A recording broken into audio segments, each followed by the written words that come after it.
Man to Fish channel. Today's video is going to be about building a Dutch oven lifter and stand. I've got some scrap metal parts laying around. Think I can build one myself? Don't have to buy one. Enjoy the video. Scrap pipe and parts.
There it is, proofing concept, lifter and stand, and I had to U out, place a little bend in this pipe so it makes two solid points of contact on the lid.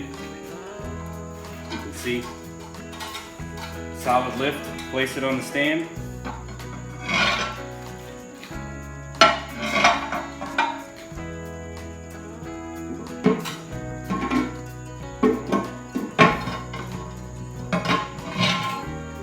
Hope you enjoyed watching the video, Teach a Man to Fish channel.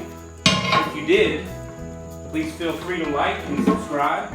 There will be future videos, and potentially the next video is going to be making some campfire goulash in a Dutch oven, and we'll put these to work. Again, thank you for watching, Teach a Man to Fish channel.